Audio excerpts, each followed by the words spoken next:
नमस्कार दोस्तों, स्वागत है आपका हमारे YouTube चैनल पे।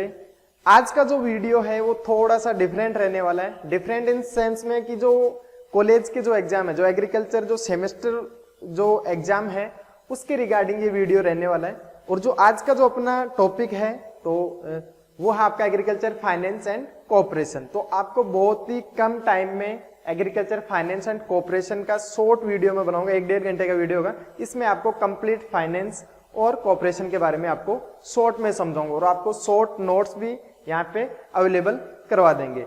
और इसके अलावा जो प्रीवियस ईयर के जो पेपर है वो भी यहाँ पे सॉल्यूशन होगा। तो 1-1.5 जो घंटा है वो आप इसको बहुत अच्छे से देखना है, उससे आपके जो कंसेप्ट है वो क्लियर हो जाएंगे। बहुत सारे ऐसे बच्चे हैं जो एग्जाम टाइम में ही पढ़ते हैं, क्योंकि जो पढ़ने वाले हैं वो तो पहले से स्टार्ट से ही पढ़ते रहते, बुक्स भी पढ़ते रहते, तो उनको ज्यादा दिक्कत नहीं आती। लेकिन बहुत से ऐसे भी बच्चे जो नोट्स नहीं लिखते या क्लास नहीं आते, वो सिर्फ और सिर्फ एग्जाम टाइम पढ़ते हैं या वन नाइट फाइट जिसको बोल सकते हैं वैसे करते हैं। तो उनके लिए ये वीडियो बहुत ही हेल्पफुल होगा। 1-1.5 घंटा आप निकाल के ये वीडियो देखना, उसमें आपके लगभग सारे कंसेप्ट, मैं नहीं बोल सकता कि पूरे कंसेप्ट या पूरी डिटेल में आपको पढ़ाऊंगा, लेकिन 1-1.5 घंटे में आपको बहुत कुछ सीखने को यहाँ पे मिल जाएगा। एग्रीकल्चर फाइनेंस एंड कोऑपरेशन आप पीडीएफ वगैरह नहीं भी पढ़ो, बाकी जो मैं कंसेप्ट बताऊं उससे भी अगर आप करके आओ तो भी आपको बहुत फायदा होने वाला है।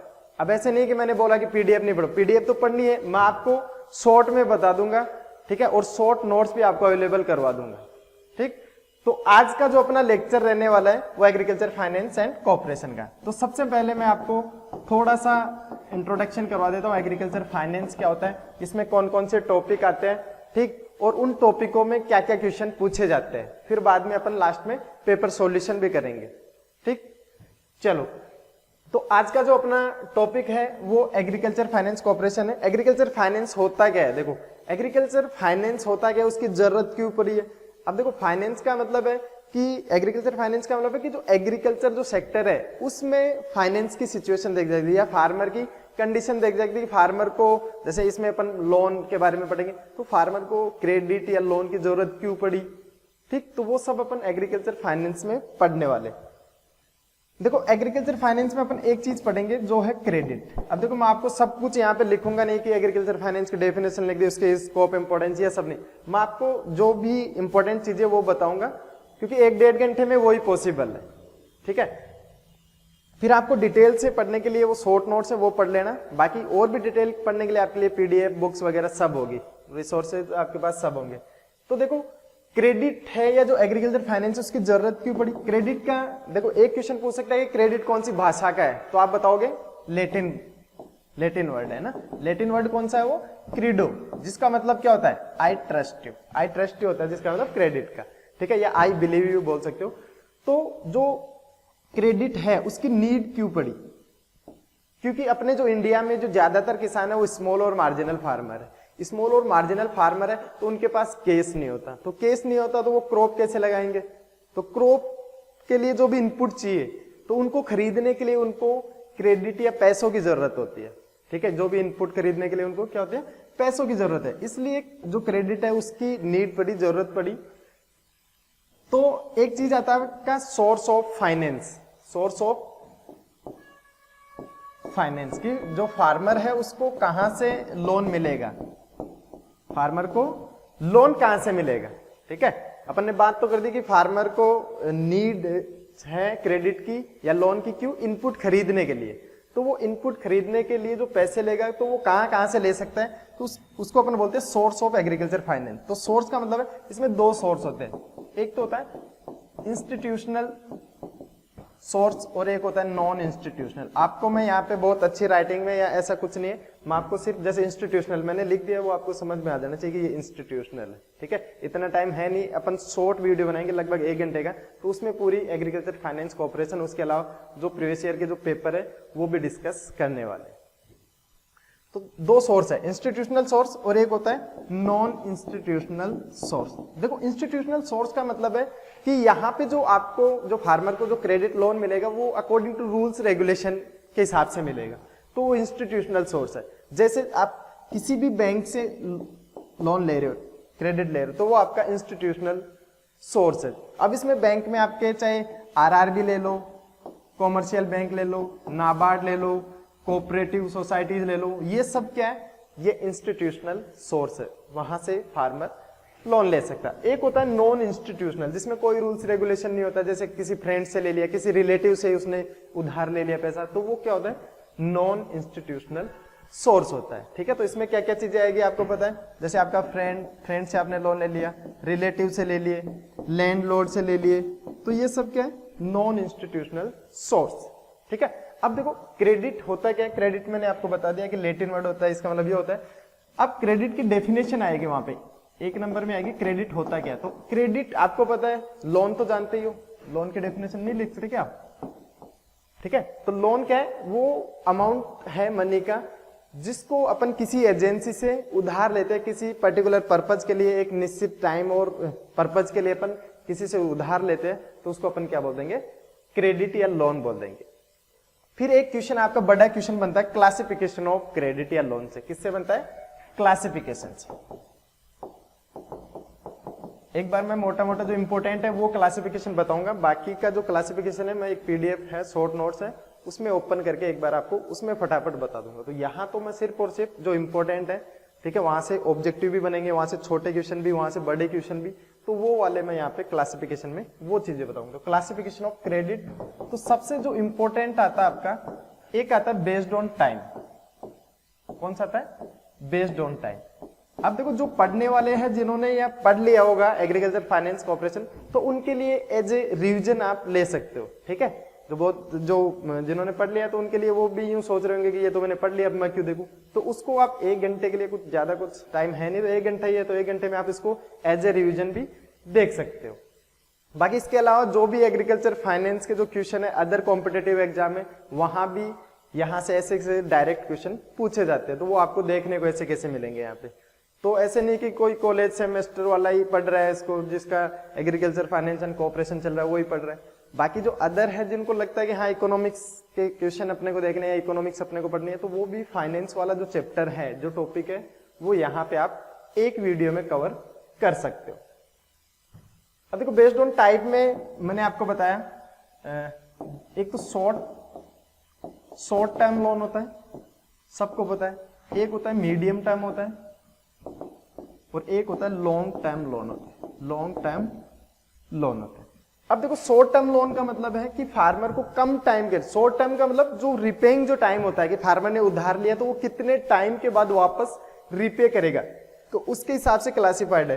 तो शॉर्ट टर्म का मतलब है कि कम टाइम के लिए यहाँ पे लोन रिपे होगा, मतलब जो रिपेइंग टाइम है ना वो कम होगा। वो कितना होगा, यहाँ से जो रिपेइंग टाइम होगा यहाँ पे वो 6 मंथ से लेके आपका 18 मंथ होगा, मतलब 6 महीने से 18 मंथ तक आप यहाँ पे रिपेइंग टाइम, जो फार्मर ने लोन लिया तो उसको कितने टाइम में रिपे करेगा, वो 6 से 18 मंथ। या इसको एक सीजन के लिए भी लेते हैं, ये जो शॉर्ट टर्म लोन है ना वो एक सीजन के लिए लेते हैं, इसलिए इसको अपन क्या बोल देते हैं, सीजनल लोन। क्या बोलते हैं, सीजनल लोन, या इसको क्रॉप लोन भी बोलते हैं। क्या बोलते हैं, क्रॉप लोन। क्रॉप लोन क्यों बोलते हैं, क्योंकि जो क्रॉप के लिए अपने को जो भी इनपुट चाहिए, तो उस इनपुट को खरीदने के लिए ही हम क्या लेते हैं, शॉर्ट टर्म लोन लेते हैं। जैसे सीड, फर्टिलाइजर, ये सब खरीदने के लिए अपन कौन सा लोन लेंगे, वो लेंगे शॉर्ट टर्म। ठीक है, आगे हो गया समझ में। एक होता है medium term loan. Medium term का मतलब है कि यहाँ पे जो रिपेइंग टाइम होगा ना वो आपका 15 मंथ टू 5 ईयर्स है। अब वहां पे ऑप्शन 18 मंथ टू 5 ईयर भी आ सकता है, 15 मंथ टू 5 ईयर भी सही है। और ये जो मीडियम टर्म लोन है वो आप किसके लिए लेते हो, जो लाइव स्टॉक है, लाइव स्टॉक के लिए आपने लोन ले लिया। ठीक है, आपको इलेक्ट्रिक मोटर खरीदनी है, वो आप मीडियम टर्म लोन ले लिया। ठीक, एक होता है long term loan. Long term मतलब यहाँ पे जो रिपेइंग टाइम होगा वो कितना होगा, हाँ सही बता रहे हो आप, 5 to 20 ईयर्स। कितना, 5 to 20 ईयर्स। और ये लोग जो लोन है लॉन्ग टर्म लोन, वो किसके लिए लेते हैं, आपका ट्रैक्टर लोन है, ठीक है, ऑर्चार्ड के लिए आपने लोन लिया, ठीक, लैंड लेवलिंग के लिए आपने लोन लिया, लैंड लेवलिंग। ठीक है, मैं लिख नहीं रहा लेकिन बोल तो रहा हूं, अगर किसी को नोट्स बनाना है तो मैं जो बोल रहा हूं वैसे वैसे आप लिख लेना।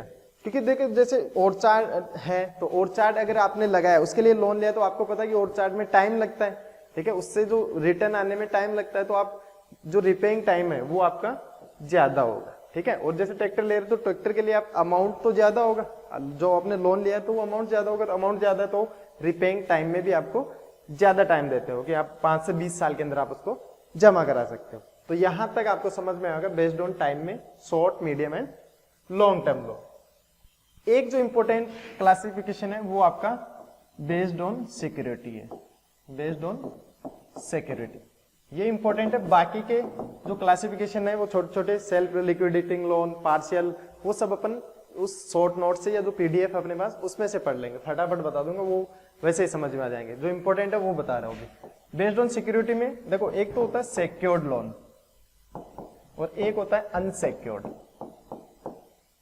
सिक्योर्ड लोन का मतलब है जिसके लिए आपको सिक्योरिटी देनी पड़ेगी, सिक्योरिटी देनी पड़ेगी, ठीक है। जैसे आपने लोन लिया है तो उसके बदले में आपको कुछ ना कुछ सिक्योरिटी, एज ए सिक्योरिटी आपको देना पड़ेगा, तो उसको बोलते हैं सिक्योर्ड लोन, ठीक।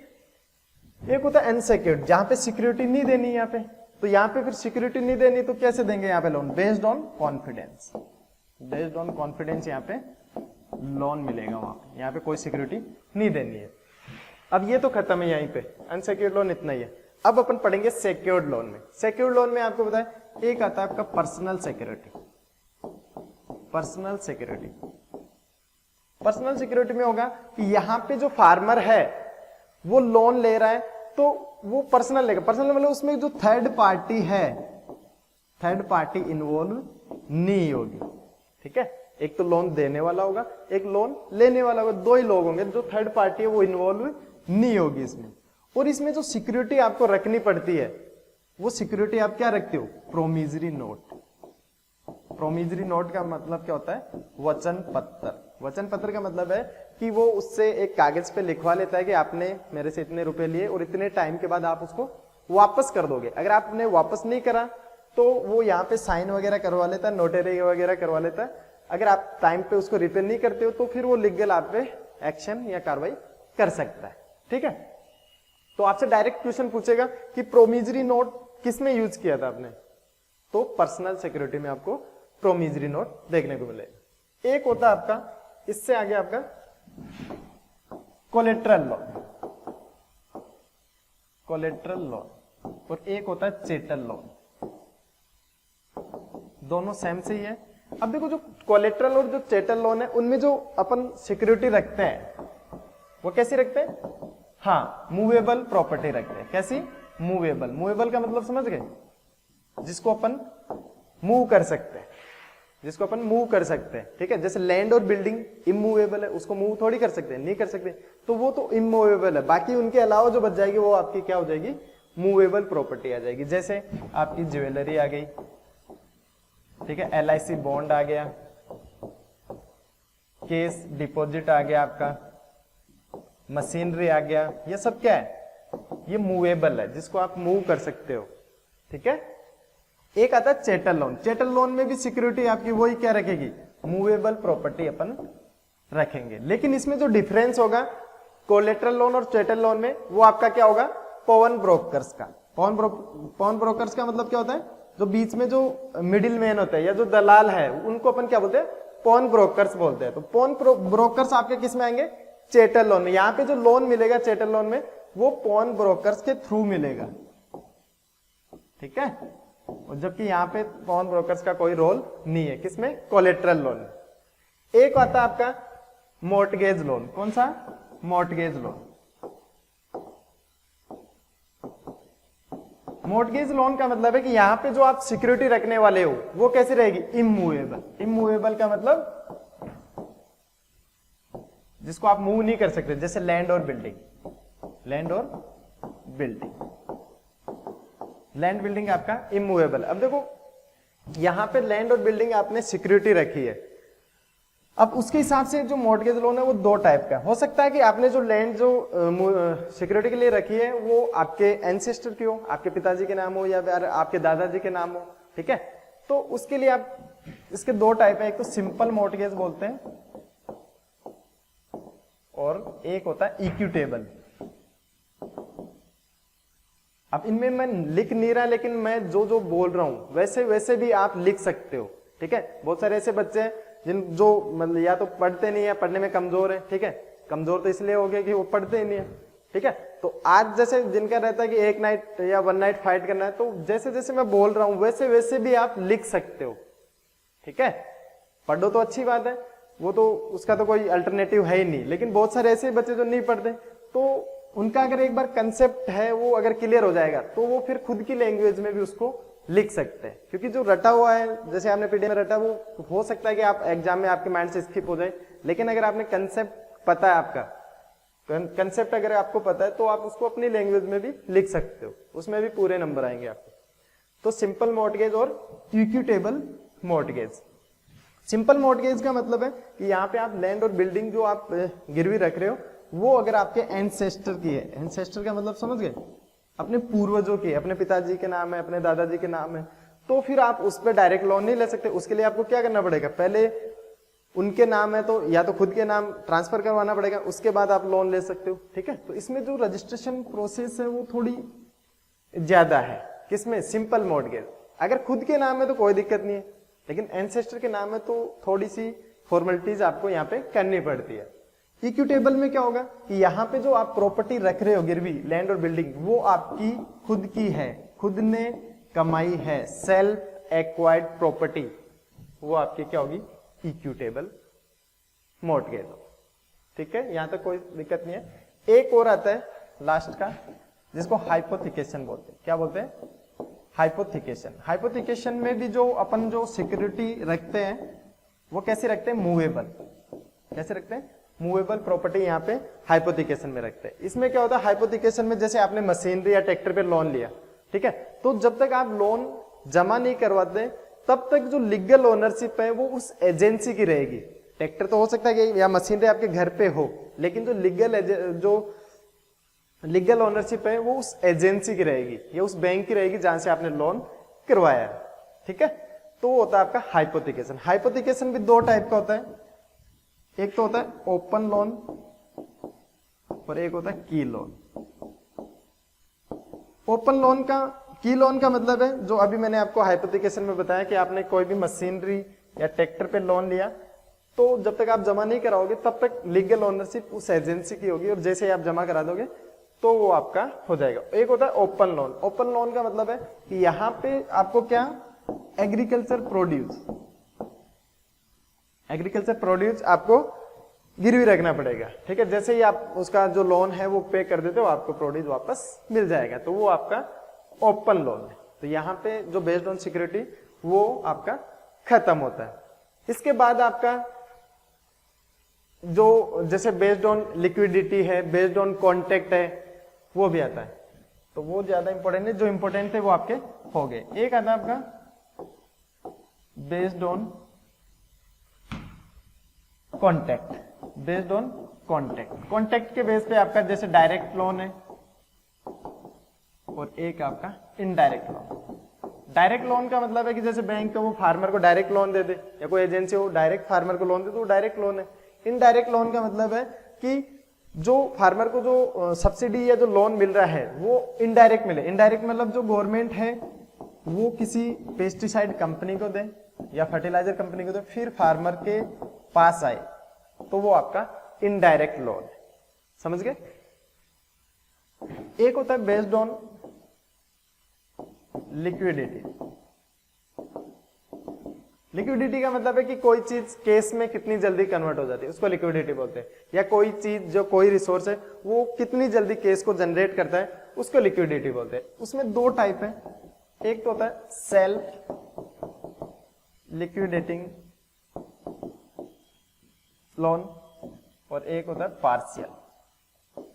Partial liquidity. देखो, सेल्फ लिक्विडेटिंग का मतलब है कि कोई चीज केस में, मतलब केस को या जो इनकम है उसको जनरेट करने में कम टाइम लगाती है, उसको केस में कन्वर्ट करने में या इनकम जनरेट करने में कम टाइम लगाती है, तो वो सेल्फ लिक्विडेटिंग है, ठीक है। जैसे क्रॉप लोन, ठीक है, आपने जैसे क्रॉप के लिए लोन लिया, तो जैसे ही आपने क्रॉप के लिए लोन लिया तो आप क्रॉप ग्रो करोगे एक सीजन के लिए, तो हार्वेस्ट करके जो भी आउटपुट आए उसको बेच के आप वापस चुका सकते हो, ठीक है। तो इससे जो इनकम जनरेट होगी या केस जनरेट होगा वो जल्दी होगा क्रॉप लोन, ठीक है, क्रॉप से। तो सेल्फ लिक्विडेटिंग का मतलब समझ गए कि जो इनकम जल्दी जनरेट कर दे, तो वो किस में आएंगे, सेल्फ लिक्विडेटिंग लोन। तो क्रॉप लोन आपका क्या है, सेल्फ लिक्विडेटिंग है। एक होता है पार्शियल। पार्शियल का मतलब है जो इससे थोड़ा ज्यादा टाइम लगाता है केस में कन्वर्ट होने में या इनकम जनरेट करने में थोड़ा टाइम लगाएगा, तो वो आपका क्या होगा, पार्शियल लिक्विडेटिंग लोन होगा।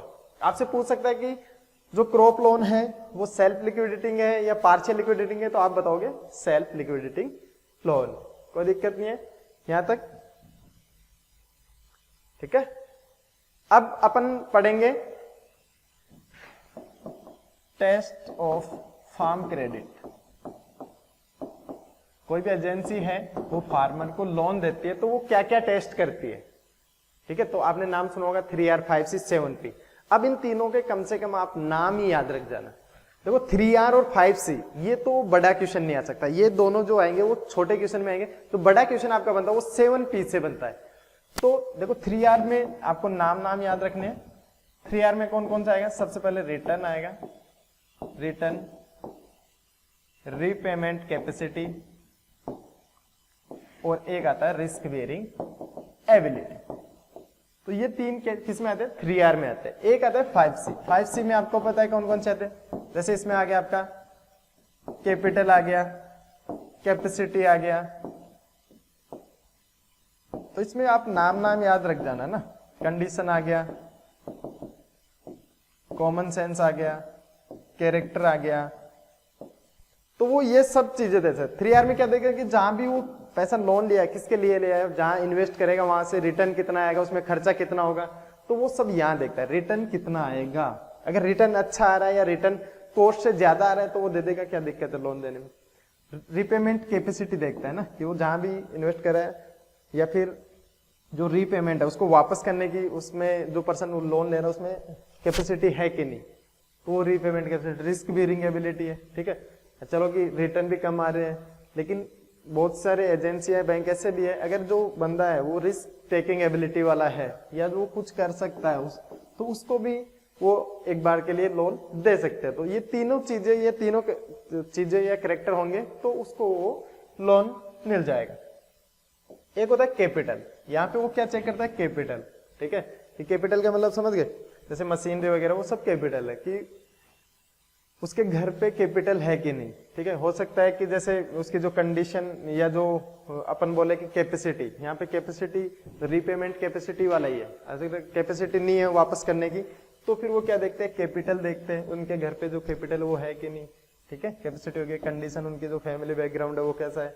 कॉमन सेंस, कॉमन सेंस का मतलब है कि परफेक्ट अंडरस्टैंडिंग होनी चाहिए, मतलब जो बैंकर है या बैंक वाला है और जो बोरोवर है उनके बीच। और एक होता है कैरेक्टर। कैरेक्टर मतलब कोई मतलब बेईमान तो नहीं है, ठीक है, ईमानदार आदमी, ऑनेस्ट आदमी होना चाहिए, उसको वो लोन देगा। एक होता है 7P। तो 7P बड़ा क्वेश्चन आएगा आपका, तो उसके आपको नाम याद रखने, जैसे प्रिंसिपल ऑफ पर्सनैलिटी हो गया, प्रिंसिपल ऑफ प्रोडक्टिव पर्पज हो गया, प्रिंसिपल ऑफ और प्रिंसिपल ऑफ पेमेंट हो गया, प्रिंसिपल ऑफ प्रोटेक्शन हो गया। तो ऐसे करके वो 7P है, तो वो बड़ा क्वेश्चन आ सकता है, तो आप उसको बड़े क्वेश्चन के हिसाब से तैयार करें, ठीक है। 3R और 5C बड़े क्वेश्चन नहीं आएंगे, ये छोटे क्वेश्चन आएंगे। तो यहाँ पे हो गया टेस्ट ऑफ फार्म क्रेडिट। एक आता है आपका tools of farm finance. Tools of farm finance.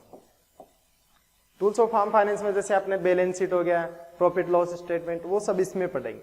जो फार्म फाइनेंस मतलब जो आपका फार्म है वो प्रॉफिट में है, लॉस में है, तो उसको चेक करने के लिए टूल्स अपन पढ़ते हैं। तो इसमें सबसे पहला अपन पढ़ते हैं वो आता है बैलेंस शीट।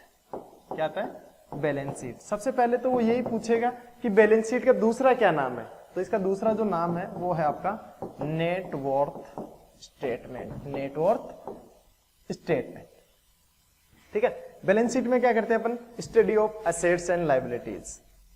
असेट्स और लायबिलिटीज की अपन क्या करते हैं, स्टडी करते हैं या समरी बनाते हैं, summary of assets and liabilities during a year. तो वो आपका बैलेंस शीट है। अब देखो असेट्स क्या होते हैं, असेट्स का मतलब जो फार्मर की खुद की चीजें होती है, ठीक है, किसी और से उधार नहीं ले रखी होती है। तो असेट्स का मतलब जो खुद की चीजें वो असेट्स है। लायबिलिटीज का मतलब जो फार्मर की खुद की चीजें नहीं है, किसी और से उधार ली है, वो लायबिलिटीज है। एक तरीके से अपन बोल सकते हैं जो लोन है वो आपका क्या है, लाइबिलिटीज है, ठीक है। तो ये बैलेंस शीट होता है। अब इसमें 3 टाइप के असेट्स होते हैं, 3 टाइप के लाइबिलिटीज होती है। एक आता है आपका इनकम स्टेटमेंट। क्या आता है, इनकम स्टेटमेंट। अब वो ये भी पूछ सकता है कि इनकम स्टेटमेंट का दूसरा क्या नाम है, तो आप बताओगे profit and loss statement, profit and loss statement. अब इनकम स्टेटमेंट में अपन क्या करेंगे, जैसे यहां पे तो अपन ने क्या बनाया था, summary of assets and liabilities. यहां पे अपन क्या करेंगे, summary of receipts, gain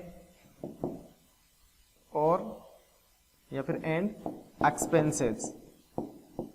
expenses का मतलब क्या होता है, खर्चा। अब देखो रिसिप्ट्स के अंदर क्या क्या चीजें आएंगी, रिसिप्ट्स का मतलब है रिटर्न फ्रॉम आपका क्रॉप से आ सकता है, लाइव स्टॉक से आ सकता है, फिशरीज से आ सकता है। तो वो रिटर्न, रिसिप्ट का मतलब रिटर्न, कि आपके पास क्या चीज है, जैसे क्रॉप है, क्रॉप आपने बेची तो उससे जो रिटर्न आया वो रिसिप्ट्स में आएगा, गेन में आएगा, ठीक है। एक आता है एक्सपेंसेस। एक्सपेंसेस का मतलब आप बोल सकते हो कॉस्ट, खर्चा, ठीक है। लॉस वो आपका एक्सपेंसेस में गया। तो आपने जैसे कोई भी क्रॉप लगाई तो उसमें एक्सपेंसेस कितना हुआ, खर्चा कितना हुआ, और उससे रिटर्न कितना आया, ठीक है। जैसे आपने कोई भी गेहूं लगाई तो आपने लास्ट में जब आउटपुट लिया, यील्ड आई, तो उसको बेच दिया। गेहूं को बेचने से 20,000 रुपए आपके इनकम आई, तो वो तो ग्रोस इनकम है। उसमें से आपका जो खर्चा है, आपने गेहूं उगाने में थोड़ा बहुत खर्चा तो किया होगा, तो जैसे 5,000 रुपए आपका खर्चा था, तो यहाँ पे जो नेट इनकम होगी वो कितनी होगी, 15,000 होगी, 15,000 होगी। तो वो 15,000 कैसे आएगा, 20,000 minus 5,000, gross income minus total cost, वो आपका क्या हो जाएगा, नेट इनकम। तो ये था आपका इनकम स्टेटमेंट। एक आता आपका cash flow statement. Cash flow statement का मतलब है, इसमें अपन क्या करते हैं, summary of cash inflow and cash outflow. Cash inflow का मतलब है कि फार्मर के पास कैश कितना आया, और कैश आउटफ्लो का मतलब क्या है कि फार्मर के पास से कैश कितना गया। तो कितना आया पैसा और कितना गया, तो आप कैलकुलेट कर सकते हो ना कि आपको प्रॉफिट हुआ कि लॉस हुआ, ठीक है, आपके पास कितने पैसे बचे। तो वो आपका कैश फ्लो स्टेटमेंट, ठीक है।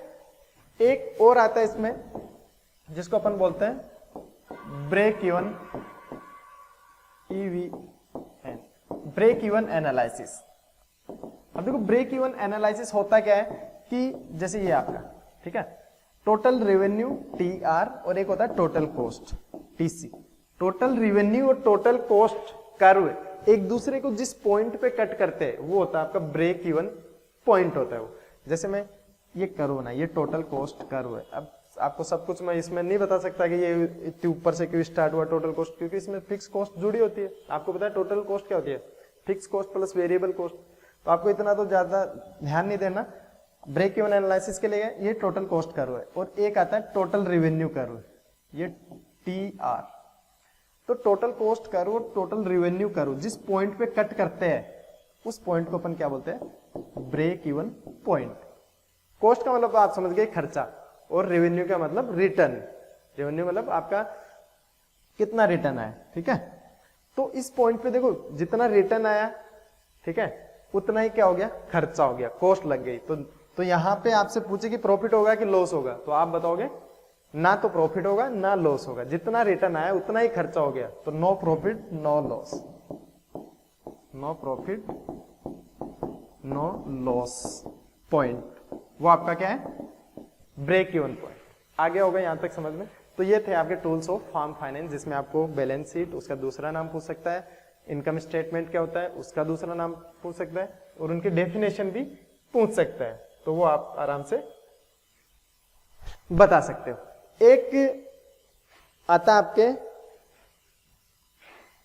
हाँ रीपेमेंट प्लान। रीपेमेंट प्लान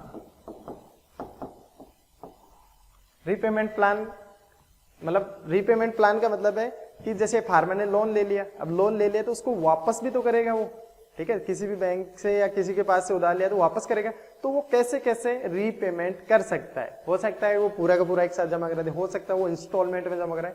तो उसके हिसाब से इसके भी टाइप है, ठीक है।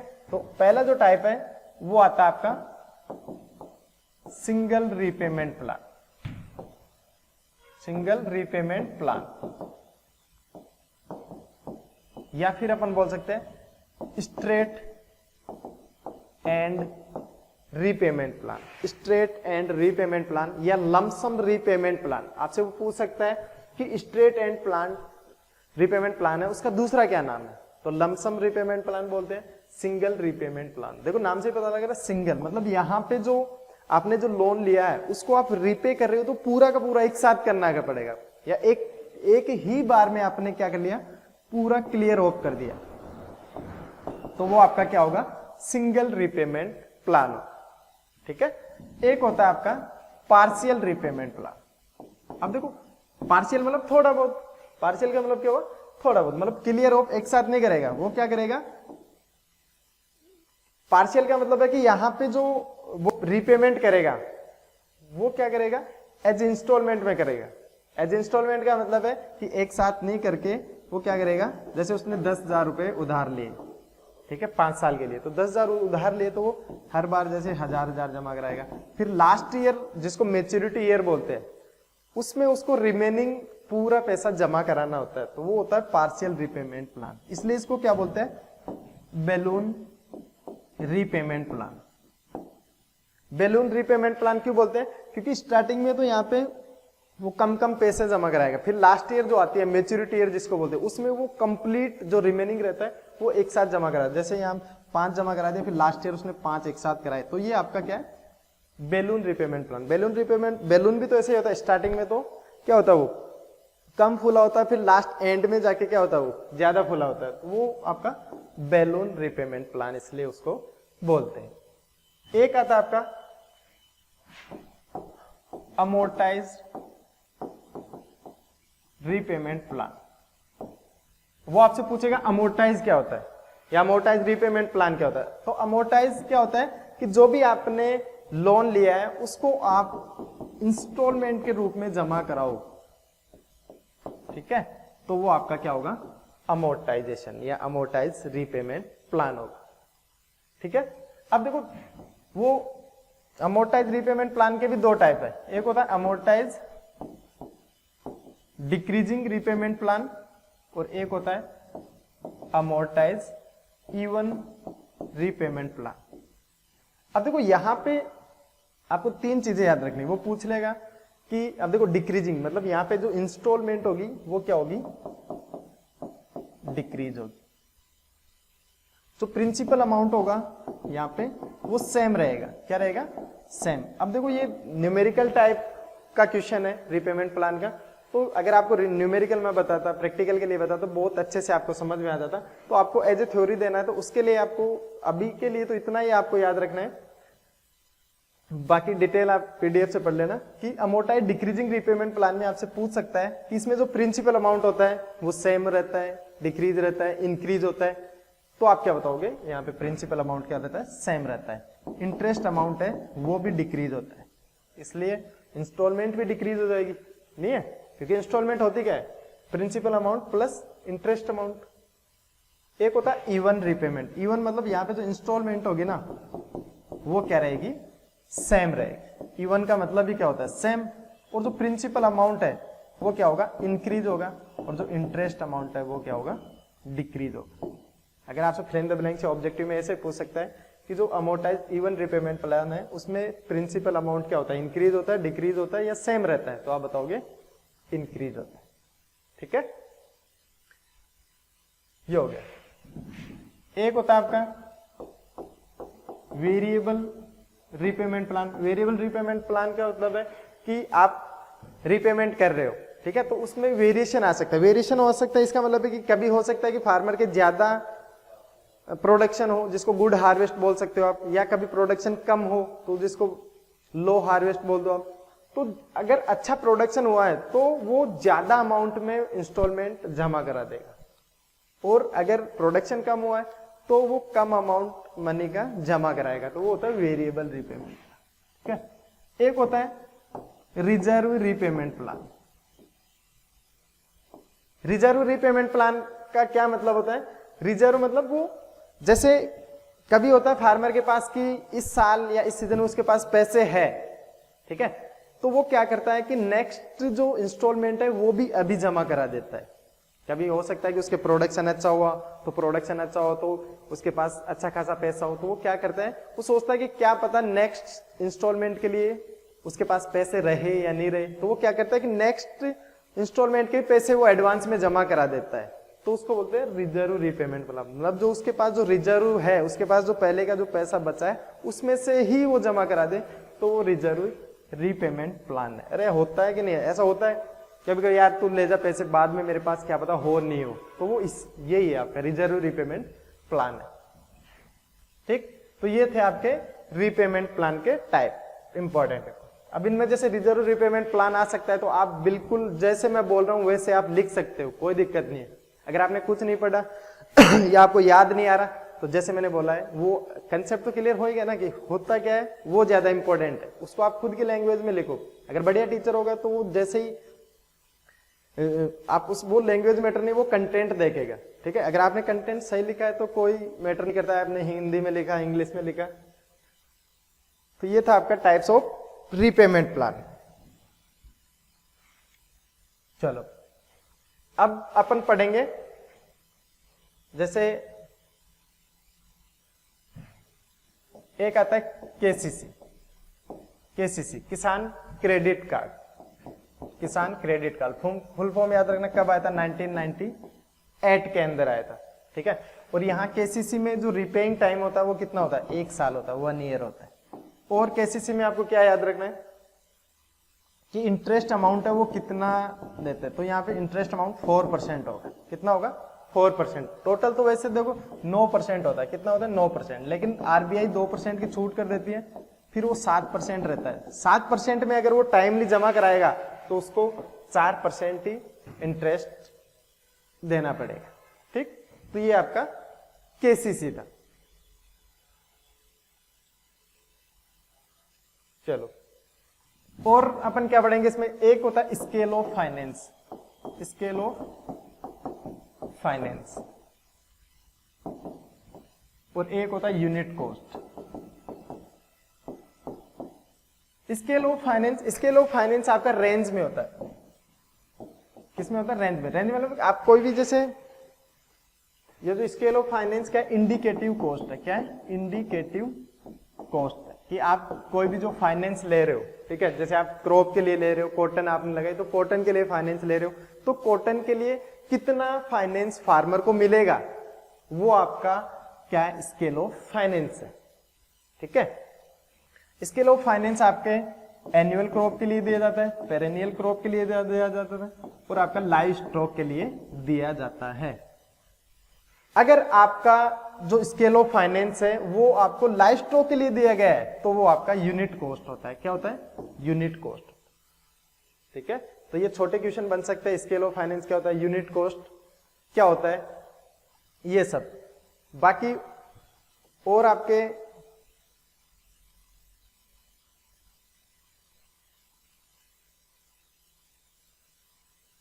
जैसे आपके लीड बैंक स्कीम है, वो आपको देख जाना है। लीड बैंक स्कीम क्या होता है, आरआरबी क्या होता है, ठीक है। थोड़ा सा बैंकों के बारे में बता देता हूं ना। नेशनलाइजेशन ऑफ बैंक्स, यहां से ऑब्जेक्टिव भी पूछता है, nationalisation of banks. Nationalisation of banks क्या होता है, आपको पता है। एक तो होता है इसका उल्टा प्राइवेटाइजेशन, एक होता है नेशनलाइजेशन। नेशनलाइजेशन का मतलब होता है कि जो भी गवर्नमेंट असेट्स, जो प्राइवेट असेट्स है, ठीक है, जो प्राइवेट एसेट्स है उनको गवर्नमेंट अपने अंडर ले ले, तो वो होता है नेशनलाइजेशन। आपने नाम सुना होगा प्राइवेटाइजेशन। प्राइवेटाइजेशन क्या होता है कि जो भी गवर्नमेंट की चीजें उसको प्राइवेट कर दे, तो वो प्राइवेटाइजेशन है। उसका उल्टा क्या होता है, नेशनलाइजेशन, कि जो प्राइवेट जो असेट्स है उनको गवर्नमेंट अपने अंडर ले ले, वहां पे अपने रूल्स रेगुलेशन लगा दे, तो उसको बोलते हैं नेशनलाइजेशन। तो नेशनलाइजेशन आपका 1969 में हुआ था। फर्स्ट आपसे पूछे कि first nationalisation of commercial bank, तो 1969। डेट भी पूछता वो, तो 19 जुलाई 1969। कितने बैंकों का हुआ था, 14 बैंक्स, और नेशनलाइजेशन हुआ क्यों था? क्योंकि उस टाइम जो बैंक थे, प्राइवेट बैंक थे सब, तो वो प्रॉपर काम नहीं कर रहे थे, किसानों को लोन नहीं दे रहे थे, अपने जो रिलेटिव थे उनको लोन दे रहे थे। अरे प्राइवेट बैंक है तो उन्हीं को लोन देगा जो अपने जानकार है, रिलेटिव है, किसानों को थोड़ा देगा वो। तो इसीलिए गवर्नमेंट ने क्या किया, जो प्राइवेट बैंक थे उनको गवर्नमेंट अपने अंडर ले लिया, तो वो था नेशनलाइजेशन। फर्स्ट कब हुआ था? 1969 में। सेकंड कब हुआ था? 15 अप्रैल 1980, 1980 के अंदर हुआ था। और कितने बैंकों का? 6 बैंकों का वहां पे नेशनलाइजेशन हुआ था। क्लियर? अब देखो आपसे पूछ ले, जैसे आरबीआई है, तो आरबीआई का जो एस्टेब्लिशमेंट ईयर है वो कब है? 1935। आरबीआई का नेशनलाइजेशन कब है? 1949। आरबीआई का गवर्नर कौन है अभी जो प्रेजेंट में? ये पूछ सकता है आपसे, ठीक है? तो कौन है आरबीआई का प्रेजेंट गवर्नर? शक्तिकांत दास। कौन है? शक्तिकांत दास है। एक आपसे पूछ सकता है जैसे आरआरबी है, आरआरबी की फुल फॉर्म क्या है? कब एस्टेब्लिशमेंट हुआ? 1975। आरआरबी एक्ट है वो कब आया था? ये शॉर्ट क्वेश्चन पूछ सकता है, ऑब्जेक्टिव फिलोसफी 1976 में। आपसे पूछ सकता है कि जैसे आरआरबी है उसको जो फाइनेंस मिलता है तो वो कहां कहां से मिलता है? तो उसमें क्या होता है कि सेंट्रल गवर्नमेंट होती है, स्टेट गवर्नमेंट होती है और कॉमर्शियल बैंक होता है, ठीक है? कॉमर्शियल बैंक होते हैं, तो उनका एक रेशियो होता है, तो उसमें आपको उस आरआरबी को क्या मिलता है? फंड मिलता है। आरआरबी की ऑब्जेक्टिव है वो देखने, लीड बैंक स्कीम है, lead bank scheme. Lead bank scheme भी कब आई थी? 1969। ये पूछ सकता है कि 1960 लीड बैंक स्कीम कब आई थी? 1969। लीड बैंक स्कीम का मतलब है कि हर एक डिस्ट्रिक्ट में एक मेजर या जो लीडिंग बैंक है वो होना चाहिए, जो सब बैंकों का क्या करे? सुपरविजन करे, ठीक है? वहां चेक करे कि वहां जो फार्मर है वहां के, मतलब डिस्ट्रिक्ट का सुपरविजन करे कि वहां के जो फार्मर है उनको लोन कितना मिल रहा है, कितना नहीं मिल रहा है, ठीक है? किसको जरूरत है, वो सब किसका काम होगा? लीड बैंक का काम। ये आपको पढ़ना है। बाकी अब देखो आपको, और जैसे एसबीआई है, एसबीआई की ईयर है वो कब है? 1955 है। पहले एसबीआई का नाम क्या था? Imperial bank of India, IBI, imperial bank of India, जिसकी जो ईयर थी वो 1921 थी, जो बाद में 1955 में क्या हो गया? एसबीआई हो गया। एक है नाबार्ड, क्या है? नाबार्ड। नाबार्ड का जो एस्टेब्लिशमेंट ईयर है वो कब है आपका? 1982, 1982, 12 जुलाई 1982। तो ये बैंक्स हो गया, ठीक है? अब मैं आपको शॉर्ट नोट्स बता देता हूं, उनके अंदर जो भी चीजें वो बता देता हूं, फिर आपको जो प्रीवियस ईयर के जो क्वेश्चन है उसके बारे में थोड़ा सा बता देता हूं।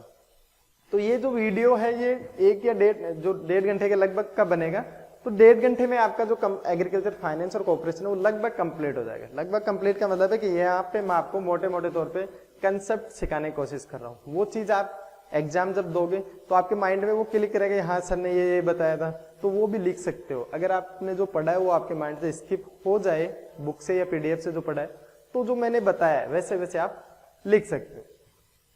बाकी जैसे ये शॉर्ट वीडियो देखा आपने 1-1.5 घंटे का, उसके बाद अगर आप पीडीएफ पे जाओगे या बुक से पढ़ोगे तो बहुत अच्छे से आपको समझ में आ जाएगा। बाकी ये जो शॉर्ट नोट्स है, जो कुछ नहीं पढ़ते वो शॉर्ट नोट्स से पढ़ लेना कम से कम, ठीक है? ये इतने से 20-22 पेज है तो ये मैं आपको प्रोवाइड करवा दूंगा। मेरे को आप मैसेज कर देना या कॉल कर देना, और जो नंबर है वो है 8740868301। तो उन नंबर पे आप कॉल करके मेरे को या मैसेज ड्रॉप कर देना, तो मैं पीडीएफ आपको भेज दूंगा। अब देखो यहाँ से जैसे स्टार्टिंग से ही मैं पढ़ा हूं आपको, क्रेडिट है, क्रेडिट की डेफिनेशन आ जाएगी आपकी, फिर यहाँ पे क्लासिफिकेशन ऑफ क्रेडिट आ गया जो मैंने आपको बता दिया। तकावी लोन, देखो तकावी लोन क्या होता है? ब्रिटिश टाइम में लोन दिया जाता था गवर्नमेंट के द्वारा, जिसको अपन तकावी लोन बोलते हैं, ठीक है? ये आपके बेस्ड ऑन कॉन्टेक्ट हो गए, बेस्ड ऑन पर्पज, ये सब आपको based on approach, individual approach, area based of. Individual approach का मतलब कि किसी इंडिविजुअल पर्पज के लिए इंडिविजुअल फार्मर को वो लोन दे तो इंडिविजुअल अप्रोच हो। एरिया बेस्ड मतलब एक पूरे एरिया के लिए अगर वो दे, ठीक है, तो एरिया बेस्ड अप्रोच है। जैसे डिपाप है, ड्रॉट आपका प्रोन एरिया प्रोग्राम, डिपाप आपका एरिया बेस्ड अप्रोच है। 3R 5C 7P ये नाम है, यहाँ पे आराम से पढ़ सकते हो। सोर्स ऑफ क्रेडिट हो गया आपका, नेशनलाइजेशन ऑफ बैंक्स हो गया, मैंने बता दिया आपको, केसीसी हो गई, ये सब करवा दिया ना। और ये बताया था आरआरबी में सेंट्रल, स्टेट और कॉमर्शियल जो बैंक है उनका क्या, जो फंड का जो रेशियो 50, 15, 35, बैलेंस शीट ये आ गया आपका, इसको पढ़ लेना, ये बता दिया मैंने आपको। ये तो न्यूमेरिकल था आपके, तो न्यूमेरिकल आपके थ्योरी के एग्जाम में आएगा नहीं, प्रैक्टिकल में बैलेंस शीट का पूछते हैं। उसके बाद ये स्केल ऑफ फाइनेंस मैंने बता दिया, टाइप्स ऑफ रीपेमेंट प्लान मैंने बता दिया, जैसे मैंने बताया। उसके बाद ये पीडीएफ ये पढ़ोगे शॉर्ट नोट्स तो आपको बहुत अच्छे से समझ में आ जाएगा। और इसके अलावा आपके पास जो भी पीडीएफ है या जो भी बुक है वहां से भी आप पढ़ सकते हो। एक छोटा क्वेश्चन आ सकता है cost of credit. Cost of credit का मतलब है जैसे फार्मर है, फार्मर क्रेडिट ले रहा है या लोन ले रहा है किसी भी एजेंसी से, तो उस लोन लेने के लिए उसका कितना खर्चा हो जाता है, ठीक है। जैसे आपने देखा होगा, जैसे वो बैंक के पास लोन लेने जा रहे तो वहां ट्रांसपोर्टेशन का भी हो जाएगा, ठीक है। बहुत बैंक वाले क्या होते हैं, फाइल चार्ज लेते हैं, रजिस्ट्रेशन फीस लेते हैं, ठीक है। तो वो सब क्या है, आपका कॉस्ट ऑफ क्रेडिट है। और आपका जो इंटरेस्ट अमाउंट है वो भी आपका कॉस्ट ऑफ क्रेडिट है। जैसे मैंने 5,000 रुपए बैंक से उधार लिए, लेकिन मैं चुकाऊंगा तो उनको 5 से ज्यादा ही, जैसे मैंने 6,000 रुपए जमा किए तो 1,000 रुपए क्या है, वो कॉस्ट ऑफ क्रेडिट है कि क्रेडिट लेने के लिए 1,000 रुपए ज्यादा देने पड़ रहे हैं आपको एज ए इंटरेस्ट, तो वो भी क्या है, कॉस्ट ऑफ क्रेडिट है। कि क्रेडिट लेने के लिए आपका कितना खर्चा हुआ, ये स्कीम है, ठीक है। स्कीम आपके जो अभी जो फाइनेंस में जो चल रहा है वो आपका प्रधानमंत्री फसल बीमा योजना। पहले ये जितनी भी स्कीम थी इंश्योरेंस की, इन सबको बंद कर दिया और अभी जो प्रेजेंट में चल रहा है वो PMFBY चल रहा है। तो एक आपके एग्जाम में PMFBY आ सकता है, उसका ईयर पूछ सकता है, ठीक है। और उसके लिए ये पूछ सकता है कि जो प्रीमियम रेट है, खरीफ के लिए 2, रबी के लिए 1.5, कॉमर्शियल के लिए 5%, ये पूछ सकता है। सेंट्रल स्टेट गवर्नमेंट का 50-50 रेशियो आपका इसमें फंड रहता है। और किस किस को कवर करता है आपका प्रधानमंत्री फसल बीमा योजना, ये रिस्क मैंने लिख रखा है इधर कि सोविंग, पोस्ट हार्वेस्ट, ठीक है, नेचुरल जो कैलेमिटीज है उन सबको क्या करेगा, फ्लड, ड्रॉट, उनको सबको कवर करेगा। एक आता है credit guarantee corporation of India, जो 1971 में आया था। Credit guarantee corporation of India का मतलब है कि जो एक्सपोर्ट है उसको बढ़ावा देने के लिए, इंडिया में क्या है कि बहुत सारे लोग डरते हैं कि अपन एक्सपोर्ट बाहर करेंगे तो वहां का जो अपना जो प्रोडक्ट है उसका पैसा कहीं रुक नहीं जाए, ठीक है। तो इस डर से वो एक्सपोर्ट ही नहीं करते। तो गवर्नमेंट ने क्या किया कि ये एक स्कीम निकाल दी। तो उस स्कीम में गवर्नमेंट ने बोला कि आप तो एक्सपोर्ट करो, हम जो आपका जो पैसा रुकेगा, पेमेंट रुकेगा, उसको लाने की जिम्मेदारी हमारी है। अगर नहीं भी आया तो हम आपको क्या देंगे, एज ए सिक्योरिटी आपको पैसा देंगे, ठीक है। तो वो था आपका credit guarantee corporation of India. तो वो किस लिए के लिए था, जो एक्सपोर्ट था उसको बढ़ावा देने के लिए ये स्कीम लाई गई थी। फिर आगे आपका कोऑपरेशन। देखो कोऑपरेशन का मतलब अपन बोलते हैं ना कोऑपरेट करना, कोऑपरेट मतलब सहयोग करना, ठीक है। तो कोऑपरेशन का मतलब है कि कोई भी कॉमन ऑब्जेक्टिव, कॉमन गोल है, उसको अचीव करने के लिए 2 या 2 से ज्यादा लोग काम कर रहे होते हैं या ऑर्गेनाइजेशन बनाते हैं, तो वो आपका क्या है, कोऑपरेशन है। इसमें जो बड़ा क्वेश्चन आएगा आपके, वो आएगा प्रिंसिपल ऑफ कोऑपरेशन का। क्या आएगा, प्रिंसिपल ऑफ कोऑपरेशन का।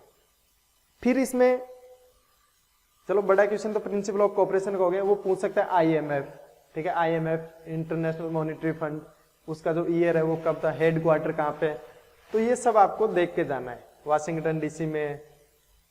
ई बैंकिंग क्या होता है, ठीक है। ई बैंकिंग अपन फोन पे, पेटीएम से ये करते हैं बैंकिंग, तो वो ई बैंकिंग ही है, ठीक है, इलेक्ट्रॉनिक बैंकिंग। कॉमर्शियल बैंक क्या होता है, इनकी छोटी छोटी डेफिनेशन आपसे पूछ सकता है, ठीक है। तो कॉमर्शियल बैंक क्या होता है कि फाइनेंशियल इंस्टीट्यूशन है जो क्या प्रोवाइड करवाता है आपको कि आपका जो पैसा है वो सेफ रहे, ठीक है, डिपॉजिट की सर्विस, ये सब आपको ATM प्रोवाइड करवाता है। तो ये सब आपका कॉमर्शियल बैंक की सर्विस है ना। एक होता है time value of money. Time value of money का मतलब है कि जो आपके पास मनी है उसकी टाइम के साथ वैल्यू कितनी हो जाएगी। तो उसको पढ़ने की दो टेक्निक्स है, कंपाउंडिंग और डिस्काउंटिंग। कंपाउंडिंग की डायरेक्ट डेफिनेशन पूछेगा वो, तो कंपाउंडिंग मतलब फ्यूचर वैल्यू ऑफ प्रेजेंट सम, कि प्रेजेंट में जो मनी है उसकी फ्यूचर में कितनी वैल्यू हो जाएगी, तो वो कंपाउंडिंग। और इसका उल्टा डिस्काउंटिंग होता है। नेशनलाइजेशन मैंने आपको बता दिया क्या ऑब्जेक्टिव थे। अब देखो वो ये पूछेगा कि वर्ल्ड बैंक, ठीक है, वर्ल्ड बैंक के ऑब्जेक्टिव है, या फिर आपको वर्ल्ड बैंक का हेडक्वार्टर कहाँ है ये पूछ सकता है, उसका जो प्रेसिडेंट है वर्ल्ड बैंक का वो कौन है, तो वो आपको याद रखना है। एक पूछता है वर्ल्ड बैंक का, दूसरा जो वर्ल्ड बैंक का जो ओरिजिनल है, मतलब जो ओरिजिनल नाम वो IBRD है, IBRD international bank of reconstruction and development. ये मतलब 5 मेंबर 5 ऑर्गेनाइजेशन ये मिलके आपका वर्ल्ड बैंक बनाते हैं।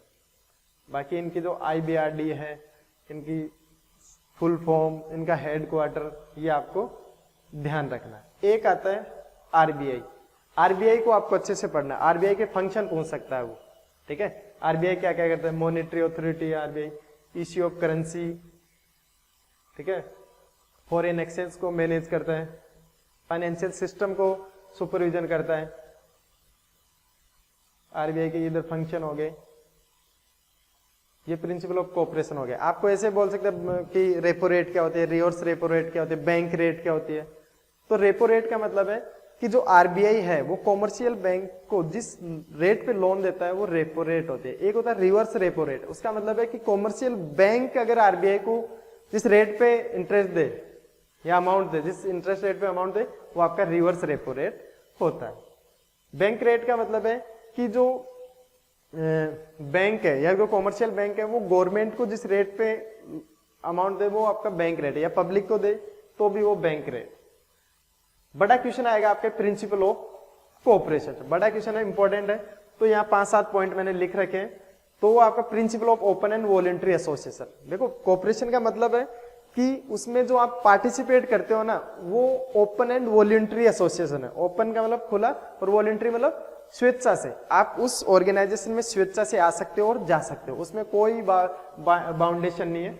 सेकंड है principle of democratic organisation. Democratic organisation के यहाँ पे इस मतलब जो कोऑपरेशन में पूरा आपको राइट है, ठीक है, कि आप वन मैन वन वोट वाला यहाँ पे प्रिंसिपल काम करता है, प्रिंसिपल ऑफ डेमोक्रेटिक ऑर्गेनाइजेशन, ठीक है। इसमें आपके कोई प्रेशर नहीं है, ठीक है, आपको पूरा राइट है, आप उसमें एंटर हो सकते हो, एग्जिट हो सकते हो। प्रिंसिपल ऑफ सर्विस मतलब जो कोऑपरेशन है ना वो प्रॉफिट ओरिएंटेड नहीं है, सर्विस ओरिएंटेड है। क्योंकि जो कोऑपरेशन में कौन लोग आते हैं जो बहुत गरीब होते हैं, बहुत कम पैसे होते हैं, तो वो आजीविका चलाने के लिए मतलब जो नीड है, बेसिक नीड, उनको फुलफिल करने के लिए वो क्या आते हैं उस ऑर्गेनाइजेशन में आते हैं। वो कोई प्रॉफिट या मोटा प्रॉफिट कमाने के लिए वहां पे नहीं आते। तो ये सर्विस ओरिएंटेड है, not profit oriented. Principle of self help and mutual help मतलब ये कोऑपरेशन का मतलब ही क्या है, या तो खुद की और जो साथ वाले उस ऑर्गेनाइजेशन में काम कर रहा है एक दूसरे की हेल्प करे, वही तो है आपका cooperation. Principle of distribution of profit, अगर उसमें थोड़ा बहुत प्रॉफिट हो रहा है तो उसको इक्वल आपको डिवाइड कर लेना है। Principle of political and religious neutrality मतलब इसमें कोई भी पॉलिटिकल पार्टी का मतलब हस्तक्षेप नहीं है कोऑपरेशन में, या कोई रिलीजन, उससे कोई मतलब नहीं कि वो चाहे वो किसी भी धर्म से हो, ठीक है, वो मैटर नहीं करता है। प्रिंसिपल ऑफ एजुकेशन जो कोऑपरेशन है उसका जो मोटिव है कि इलिटरेट जो पर्सन है तो उनको सबसे पहले तो इलिटरेट करो आप, मतलब लिटरेट करो, उनको शिक्षा दो, ठीक है, उसको मतलब कोई भी जो स्कीम आती है उनके लिए अवेयरनेस बढ़ाओ उनकी, तो वो भी प्रिंसिपल किसका है, कोऑपरेशन का है। फिर आपको हिस्ट्री, अब देखो यहां भी क्वेश्चन पूछता है वो, ठीक है, आपसे वो दे देगा कि इनिशिएशन फेज है वो कब से कब चली थी, तो आपको याद होना चाहिए 1904 to 1911, 1904 से 1911 तक। मॉडिफिकेशन फेज 1912 से 1918, एक्सपेंशन फेज 1919 से 1929 और 30 से 46 तक कौन सी थी, रेस्ट्रिक्टिंग फेज। तो आपको ऑब्जेक्टिव में फिल इन द ब्लैंक्स में ये पूछ सकता है। एक आपसे पूछेगा कि जो कोऑपरेटिव सोसाइटी जो एक्ट था वो कब आया था, तो सबसे पहले वो कब आया था, 1904 में आया था, ठीक है, इंडिया में कब आया था, 1904 में। फिर आपसे पूछे कि father of cooperative movement in India, तो वो एफ निकोलसन है। कौन है? एफ निकोलसन है। ये कोऑपरेटिव क्रेडिट ऑर्गेनाइजेशन है, ठीक है, जिसमें एक तो 3 टायर होता है, एक 2 टायर होता है। 3 टायर का मतलब है कि स्टेट लेवल, डिस्ट्रिक्ट लेवल, फिर विलेज लेवल। 2 टायर का मतलब है स्टेट लेवल फिर डिस्ट्रिक्ट लेवल, 2 लेवल है, इसलिए 2 टायर, 3 लेवल तो 3 टायर। अब देखो शॉर्ट टर्म और मीडियम टर्म लोन के लिए कौन सा सिस्टम काम करेगा, 2 टायर या 3 टायर? तो वो आपका 3 टायर, और लॉन्ग टर्म के लिए 2 टायर। तो ये भी आपसे वो पूछ सकता है। एक क्वेश्चन पूछ सकता है कि 3 टायर में विलेज लेवल पे कौन सा इंस्टीट्यूट डेवलप किया गया है, तो वो था आपका PACS, primary agriculture cooperative society, वो विलेज लेवल पे था आपका। और स्टेट लेवल पे कौन था? स्टेट कोऑपरेटिव बैंक था। तो यहाँ पे छोटे छोटे क्वेश्चन बन सकते हैं। पैक्स की फुल फॉर्म क्या है, ठीक है, पैक्स के क्या ऑब्जेक्टिव है, क्या फंक्शन है, वो आपको याद रखना है। तो पैक्स का मतलब है प्राइमरी एग्रीकल्चर कोऑपरेटिव सोसाइटी। आपको सबको पता है कि जो कोऑपरेटिव सोसाइटी है उनका क्या काम होता है, कि जो गांव में जो फार्मर है उनको इनपुट सप्लाई कराता है, उनको सीड फर्टिलाइजर वो प्रोवाइड करवाता है, तो वो किनका काम होता है? पैक्स का ही काम होता है। एक होता है एफएसएस, फुल फॉर्म क्या होगी? Farmer service society. वो इसकी ईयर पूछता है, एफएसएस कब आया था? वो आपका 1971 में आया था। फिर एक क्वेश्चन आपका नाफेड से पूछता है, नाफेड क्या है, नाफेड की फुल फॉर्म क्या है, कौन से ईयर में आया था, क्या ऑब्जेक्टिव है, क्या काम करता है नाफेड? तो नाफेड का फुल फॉर्म क्या है? National agriculture cooperative marketing federation of India. कब आया था? 1958। अब देखो नाफेड का काम क्या होता है? नाफेड एक मतलब पर्टिकुलर प्राइस पे या फार्मर से जो प्रोडक्ट है वो खरीदता है, नाफेड का काम है। नाफेड का काम क्या है कि जो फार्मर है उनसे उनके प्रोडक्ट खरीदता है, उनकी मार्केटिंग करता है, ठीक। तो वो किसके? नाफेड का काम। एक होता है एफसीआई। एफसीआई का काम क्या करता है कि जो भी नाफेड ने खरीदा वो गवर्नमेंट के वहां जो भी वेयर हाउस है वहां गया। अब एफसीआई क्या करता है, उनको एक आपने नाम सुना होगा वो distribution system, public distribution system. तो FCI food corporation of India वो फिर पब्लिक को वो ही प्रोडक्ट सप्लाई करते हैं। जैसे मैं गेहूं की बात करूं, राइस चावल की बात करूं, तो वो आपका एफसीआई करता है। जैसे आपने देखा कोई राशन मिलता है गाँव में, तो वो कौन डिस्ट्रीब्यूशन करता है? उनका एफसीआई। और फार्मर से इकट्ठा कौन करता है? नाफेड, ठीक है।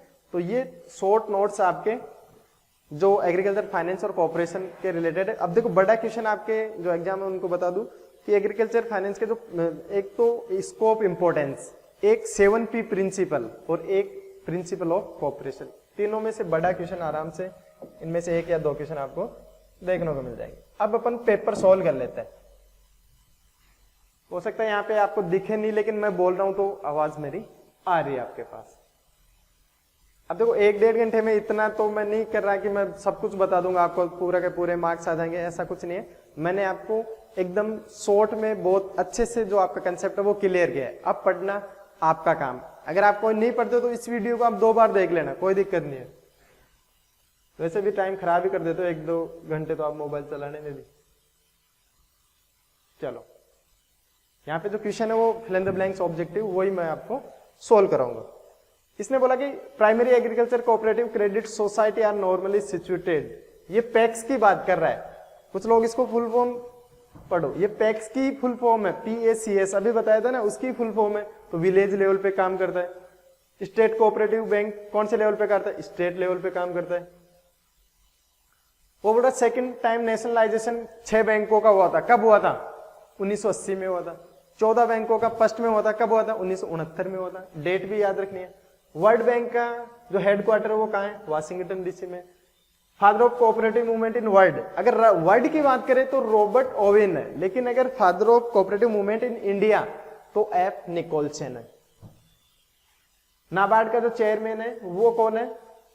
अभी देखो नाबार्ड का जो चेयरमैन है, ये तो पहले का पेपर है, तो एक बार मैं देखता हूं।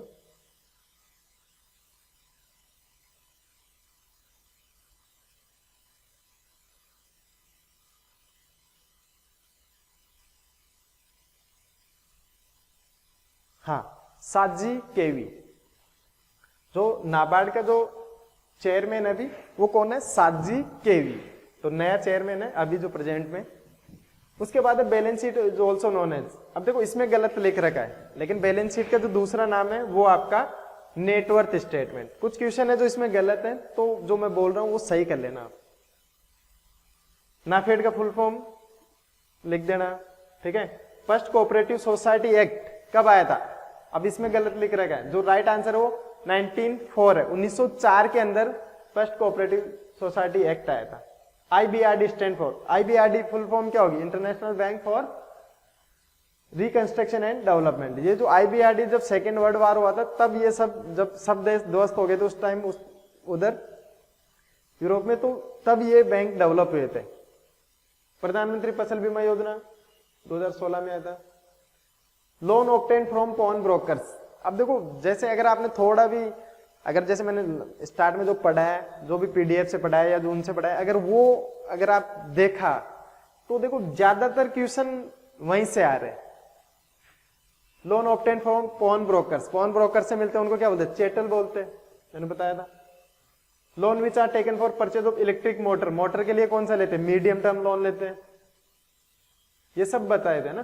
पीरियड ऑफ मॉडिफिकेशन स्टेज या मॉडिफिकेशन फेज, अब देखो इसमें गलत कर दे रखा है, 1904 से 1911 तक कौन सा था, इनिशिएशन फेज था वो। जो मॉडिफिकेशन फेज पूछ रहा है तो वो क्या राइट आंसर आएगा, 1912 से 1918 आपका राइट आंसर होगा, ये होगा, ठीक। तो ये थोड़ा सा आप देख लेना।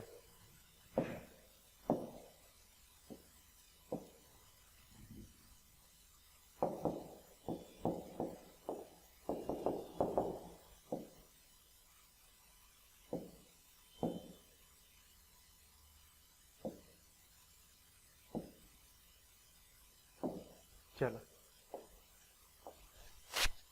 सेकंड ऑप्शन है उसका ना, इंपीरियल बैंक ऑफ इंडिया, ये SBI का ही पहले का नाम है 1921 में, फिर बाद में SBI हुआ 1955 में। हाँ, RRB का पूछा है ना ये कंट्रीब्यूशन, स्टेट गवर्नमेंट का, स्पॉन्सरिंग बैंक या कॉमर्शियल बैंक और सेंट्रल गवर्नमेंट, तो उनका जो रेशियो वो आपका कितना है, 15, 35 और 50%। अंडर DIR स्कीम लोन किसके लिए लोन दिया, weaker section of the society, जो जैसे सोसाइटी में जो लेबर है या जो लैंडलेस है जिनके पास जमीन नहीं है, तो उनके लिए DIR स्कीम थी आपकी। RBI का हेडक्वार्टर सबको पता है मुंबई है। Agriculture finance and cooperation Reddy, Subba Reddy and Raghuram.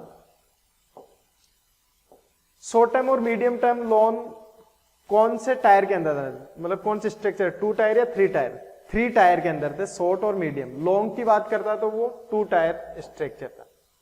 Soul right to issue bank note, मतलब जो नोट जो करेंसी है उसको छापने का काम किसका है, SBI का थोड़ी है, कॉमर्शियल बैंक है, कोऑपरेटिव नाबार्ड का नहीं, RBI का। इसका जो राइट आंसर है RBI। अब ये ट्रू फॉल्स ये रहने देते हैं। अब देखो छोटी छोटी डेफिनेशन है, तो अगर मैं बोलूं तो वैसे भी आप याद रख सकते। लोन सबको पता है, क्रेडिट क्या होता है, ठीक है।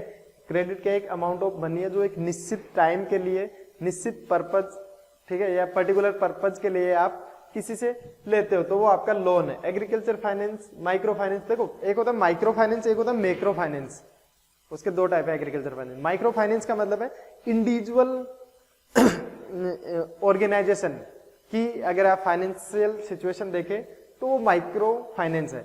अगर ब्रॉड लेवल पे देखें तो वो आपका मैक्रो फाइनेंस है। कोऑपरेशन का मैंने बता दिया आपको, कोऑपरेशन क्या होता है, ठीक है। किसी भी पर्टिकुलर या कॉमन गोल को अचीव करने के लिए आपके जो फार्मर्स हैं, जो लोग हैं, वो एक दूसरे से जुड़ते हैं या एसोसिएशन बनाते हैं, वो आपका कोऑपरेशन है। यूनिट कॉस्ट मैंने आपको बताया था, लाइफ स्टॉक के लिए जो स्केल ऑफ फाइनेंस था वो यूनिट कॉस्ट था। कॉस्ट ऑफ क्रेडिट मैंने बताया था, कॉस्ट का मतलब समझते हो क्रेडिट, क्रेडिट मतलब क्रेडिट लेने के लिए आपका कितना कॉस्ट लगा, ठीक है। जैसे मैंने बताया आपको कॉस्ट ऑफ क्रेडिट में क्या था कि आपने लोन लिया, तो उस लोन लेने में आपका कितना खर्चा हुआ, ट्रांसपोर्टेशन का, file charge, registration charge, interest amount, वो सब क्या है, कॉस्ट ऑफ क्रेडिट है। अनसिक्योर्ड लोन मतलब जिसके लिए कोई सिक्योरिटी नहीं देनी पड़े। अनप्रोडक्टिव लोन मतलब आपने लोन लिया और वो अनप्रोडक्टिव रहा, मतलब आप किसी पर्पज से लोन लिए और वो लोन आपका मतलब सही नहीं रहा, या आपने प्रोडक्शन में काम में नहीं लिया वो किसी भी आउटपुट लेने में, तो वो अनप्रोडक्टिव लोन है। ओवरड्यूज, ओवरड्यूज का मतलब है कि जैसे आपने कोई भी EMI करा रखी है, तो ईएमआई की जो इंस्टॉलमेंट है वो देने में आप असफल हो जाते हो, फेल हो जाते हो, तो वो ओवर ड्यूज हो गया। पैक्स मैंने आपको बता दिया, primary agriculture cooperative society. Income statement का दूसरा नाम प्रॉफिट लॉस स्टेटमेंट, किसकी समरी करते हैं अपन, रिसिप्ट गेन और एक्सपेंसेस लॉसेज की। इसके अलावा फाइनेंस मैंने बता दिया, टर्म लोन।